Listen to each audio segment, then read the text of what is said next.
എന്നുള്ള ഒരു പ്രധാന വാർത്തയുണ്ട്. ഉദയനിധി സ്റ്റാലിൻ തമിഴ്നാടിന്റെ ഉപമുഖ്യമന്ത്രിയാകും. പ്രഖ്യാപനം ഉച്ചയോടെ ഉണ്ടാകുവാനാണ് സാധ്യത. ER രാഗേഷ് തന്നെയാണ് ഈ വാർത്തയുടെ വിശദാംശങ്ങളുമായി ന്യൂസ് ഡെസ്കിൽ നിന്ന് ചേരുന്നത്.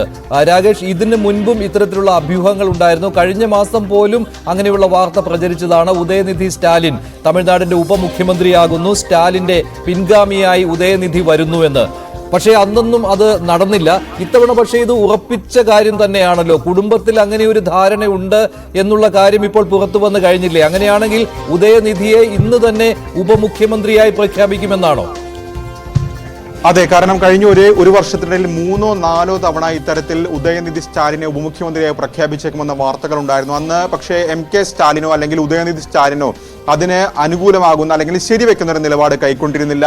ഉദയനിധി സ്റ്റാലിൻ തന്നെ പറഞ്ഞത് താനിപ്പോൾ യൂത്ത് വിങ്ങിന്റെ ചുമതലയുള്ള നേതാവാണ്, അത് തന്റെ ഹൃദയത്തോട് ചേർന്ന് നിൽക്കുന്നു എന്ന പ്രതികരണം അദ്ദേഹം നടത്തിയിരുന്നു. മുഖ്യമന്ത്രിയാണ് ഇക്കാര്യത്തിൽ തീരുമാനമെടുക്കുകയാണെന്നാണ് പറഞ്ഞിരുന്നത്. MK സ്റ്റാലിൻ പക്ഷേ ഈ അടുത്തിടെ US സന്ദർശിച്ചിരുന്നു. അന്ന് US പോകുമ്പോൾ മാധ്യമങ്ങൾ ചോദിച്ചപ്പോഴുള്ള പ്രതികരണത്തിൽ നിന്നാണ് അത്തരമൊരു സൂചന അദ്ദേഹം ആദ്യം നൽകിയത്. അതായത് ചില മാറ്റങ്ങൾ അനിവാര്യമാണെന്ന് പറയുന്നു.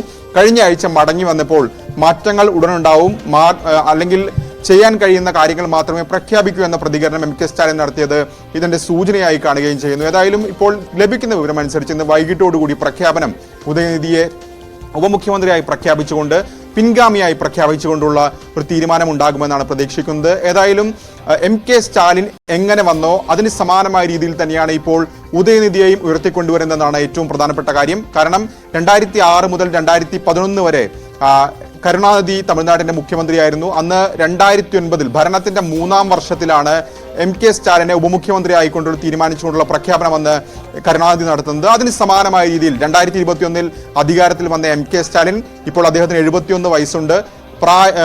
ഭരണം ഏതാണ്ട് 3 വർഷം പിന്നിടുമ്പോൾ നിലവിൽ ആദ്യ ടൈം MLA ആയ ഉദയനിധിയെ അദ്ദേഹം ഇപ്പോൾ മന്ത്രിയാണ്. സ്പോർട്സിന്റെയും ഒപ്പം തന്നെ യുവജനക്ഷേമത്തിന്റെയും ചുമതല വഹിക്കുന്നു. ഇപ്പോൾ 3 വർഷം പിന്നിടുമ്പോൾ സമാനമായ രീതിയിൽ ഉദയനിധി സ്റ്റാലിനെയും ഉപമുഖ്യമന്ത്രിയായി പ്രഖ്യാപിച്ചുകൊണ്ടുള്ള തീരുമാനത്തിലേക്ക് വരികയാണ്. ഏതായാലും കുടുംബത്തിൽ ഇത് സംബന്ധിച്ച ധാരണയായി എന്നാണ് ഇപ്പോൾ ഏറ്റവും ഒടുവിലായി ലഭിക്കുന്ന വിവരം. അതുകൊണ്ട് തന്നെ ഇന്ന് വൈകിട്ട് മുമ്പായി ഔദ്യോഗിക പ്രഖ്യാപനം പ്രതീക്ഷിക്കുന്നു. മഞ്ജുഷ്. ശരി, രാകേഷാണ് വിവരങ്ങൾ നൽകിയത്. ഉദയനിധി സ്റ്റാലിൻ MK സ്റ്റാലിന്റെ പിൻഗാമിയായിട്ട് കടന്നു വരികയാണ്.